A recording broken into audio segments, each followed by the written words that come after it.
I was, this morning, I had a bit of a spillage moment. I had spilled milk, and I'm really grateful that it's almost kind of like dry. And I'm thinking, man, I'm going to be standing at the front. And when I came, it's like, the lights are on. So it's like, and so I'm grateful it's drying, but it made me think of a story of this speaker at a conference, and he was going to this conference, and when he got there at the conference, he realized that he has forgotten his teeth. I don't know if any of you have been in that situation before. I'm kind of like doubting no. Considering the age bracket of the majority of the audience here. But he had forgotten his teeth, and he started to panic. And he went over to the organizer of the conference, and he said, I am the plenary speaker today, and I'm not sure how I'm going to do this, but I have just forgotten my teeth. And so the guy goes, don't worry about it. So he reaches over to his bag, and he goes, try this. And he thought, wow, like, you're a man of many kind of like, roles here. And so he tried and goes, it's a bit small, but thank you. He goes, try this one. And he went, oh, this is a bit big. It's look, I mean, my goodness, like he's like thinking what is going on here? He gave me, okay, try this one. And it fitted perfectly. So he went on his day at the end of the conference. At the end of the day, he came back to him. He said, thank you so much. And so the guy goes, oh, no worries, no problem. I'm glad I could help you. Hey, listen, I've been thinking, I've been trying to look for a good dentist. And I'm sensing that you're a good dentist. I mean, like you've got this already in your case. And he goes, oh, well, I'm not really a dentist. Oh, okay, so what do you do? Well, I'm actually a funeral director.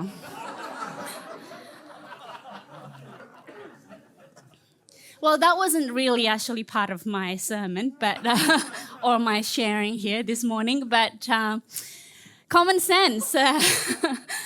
It just made me think, like spillage, accidents, what happens whenever you need to actually talk at the front. And so this morning, I'm going to be talking about some common sense, but maybe also an uncommon sense. And I want to share some of these images when you're actually not having some common sense. And I don't know if some of you can actually relate to this. Not letting people out of the buses and elevators before entering.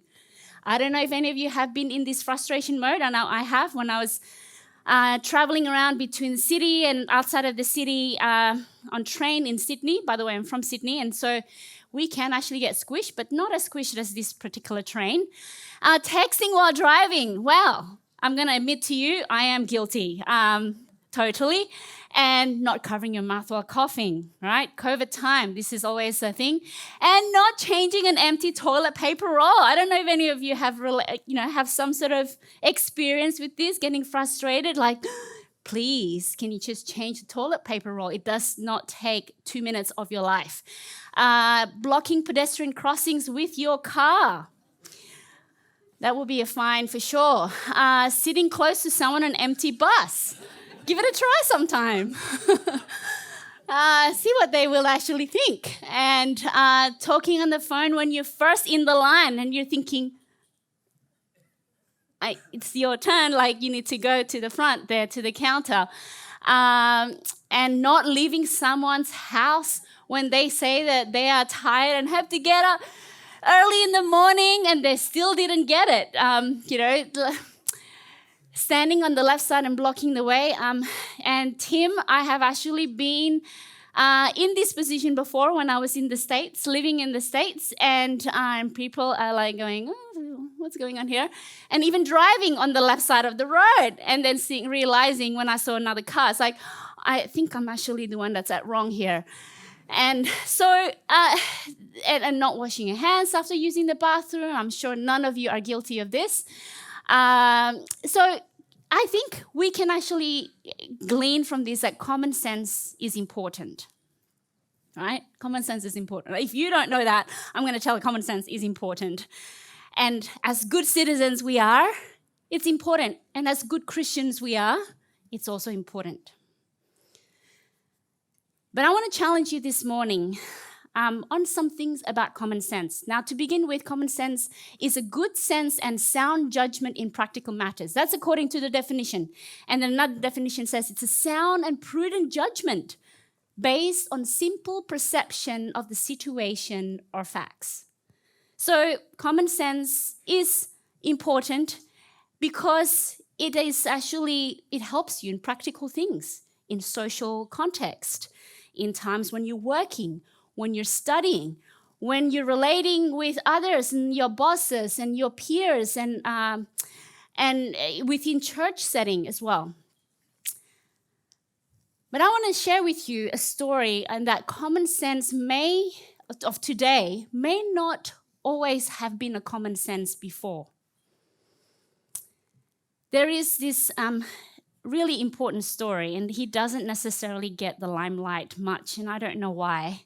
But this guy, Dr. Ignaz Semmelweis, and I'm not sure if I'm saying it, forgive me for those of you who are Hungarian here, I am not saying it right. But he was a physician, he was a scientist, and he was observing that there are these women in his clinics that he was working in, they were dying after labor. After giving birth, they had this puerperal fever, and he noted that in the first clinic had more of this death and fever. And so he is thinking, what is going on? You know, what is it that we are not doing right here? For us to be able to reduce these numbers, we need to, this is a high percent.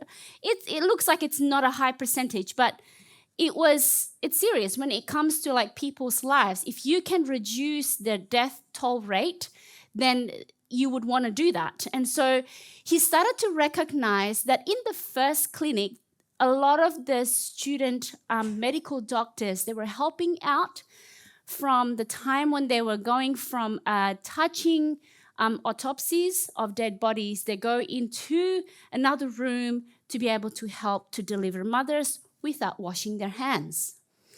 In the second clinic, pretty much the midwives, they were student midwives, and they didn't have to touch any dead bodies.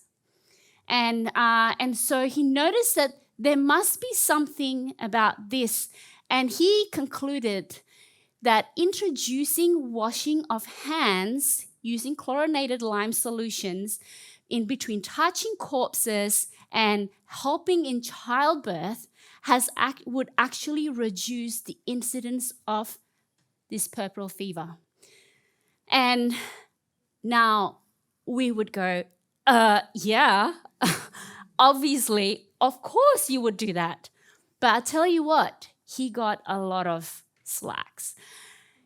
Despite he wrote a book as well, he wrote a number of things actually, and despite various publications of hand washing, reducing the mortality by up to less than 2%, he found that people were still really giving him a hard time. Doctors were saying they were being offended by his opinion, and he couldn't, because he doesn't know why hand washing is actually really important. At that point, the understanding of germs was not yet established. And so people were like saying, you're crazy, you're this, you're that. And so he then suffered a nervous breakdown, and he was admitted to the asylum. And then he was beaten by the guards, and 14 days later, he died from a gangrenous wound. It's a very sad story. You know what? We would say that's common sense, what he was teaching. But it was an uncommon sense, and it was something that has actually changed a lot of things, because in 1860, which is pretty much, and I mentioned to you before, earlier, that it was, let me see if I can go back. In 1865, he suffered a nervous breakdown, but in 1847, he mentioned about this. And so it was something that was a journey for everyone. And in medical in medical understanding, in scientific literature, we're always evolving in understanding of what it is right for our bodies, our physiology, the makeup of our cells, the pattern of signaling pathways from within the nucleus, which is at the center of the cell, all the way to the membrane, and then what goes on with it and what's activated and deactivated when you take out something. We're always trying to figure out things, and this is why medical research continues. And so in 1860, Louis Pasteur discovered microorganisms. And then Joseph Lister, the time when Dr. Semmelweis was in the asylum, he realized there is some truth in this guy. And so he realized that bacteria cause wound infection. And so then they started to propose the cleaning of wounds, and then the germ theory was then introduced. Fascinating, isn't it? Like something so simple wasn't yet understood, and it was groundbreaking, and today we reap the benefits. So, sound and prudent judgment based on simple perception of the situation or facts. Common sense today may not be the common sense before, and I want to share with you more things that were not necessarily common sense and not understood. And this is really actually from Scripture. The advancement in technology, in medical research, have proven some of God's wise principles. And I want to highlight to you these things. Firstly, in a study that was published in Lancet, which is a really prestigious journal in the medical field, stated that CT scans of 137 mummies showed evidence of atherosclerosis, hardened arteries in 1/3 of those examined, which means that these individuals, these Egyptian men, they had heart attacks, they had strokes, and so heart disease has been stalking mankind, according to this doctor, for over 4,000 years all over the globe. So ever since there was actually the existence of heart disease, even before Western diet, right? Before the McDonald's came in, or maybe the KFC. I'm not trying to blame these institutions, but this is actually already existing. And so they're finding that these mummies had hardened arteries, and it raised the question about the common wisdom that factors in modern life: stress, high-fat diets, smoking, sedentary routines. They all contribute to some form of inflammation, oxidative stress in our cells that then puts a whole bunch of other signaling pathways that promotes inflammation, and then there will be this layering of the fats. Then there will be a hardening of our vessel walls, and we're just not made to have these kind of issues. And so I think of this verse in Exodus 15:26. And this was a time when God was they had just come away from the Red Sea, and they were thinking like, yeah, we beat the Egyptians, The Red Sea then killed the Egyptians, and we are now free. And then God's now taking them on a journey of faith. And the first thing that he said here is that if you diligently heed the voice of the Lord your God and do what is right in his sight, give ear to his commandments and keep all his statutes. Basically, if you trust me, that's basically what it is. And Dr. Tim was talking about trust last night. If you trust me, right, I'm going to put none of these diseases on you which I have brought on the Egyptians, for I am the Lord your God who heals you. So God is already saying at this point, I am capable of healing you. And I know that he thinks that it's not just about the physical healing. It's the spiritual healing. It was the social healing. I mean, could you imagine? These were people who have been abused for a long time.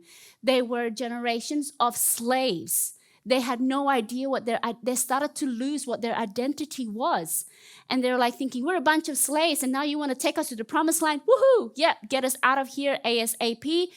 And that's really all we want to know. And God says, hey, you're going to be my people, by the way. I want you to be my people, and I'm going to help you. And I am a God who wants to heal you. So he says, trust me in this. And so he provided various health principles. And these health principles are regarded as common sense today, but were not common sense at the time.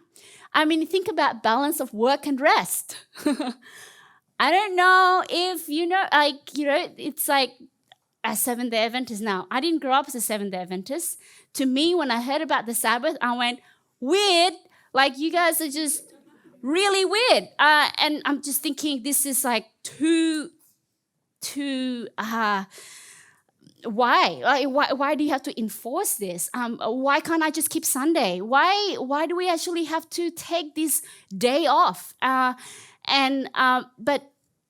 now I'm understanding, like, man, this is really important. And the more and more I dug into this, it's like, this is important for us to have balance of work and life, but also to just spend that time, not only just to relax, but to spend time with your Creator. Another thing, quarantine. This is, I'm putting the verses here next to it to show you that it was actually mentioned, the importance of quarantine. And we know about quarantine. I think we've actually done quite a bit of rehearsal about quarantine, and particularly in Melbourne. I take my hats off to you all. And then keeping waste separate. Really? That's like common sense today. But God had to tell them, you gotta keep things separate. Man, and then being clean. Now, I grew up in a third world country. So Indonesia I was born there. And I know I've seen, ever since I could remember anything, there will be mounds of wastes, and kids will be playing in those wastes mounds. They'll be finding toys that they haven't found before, things that they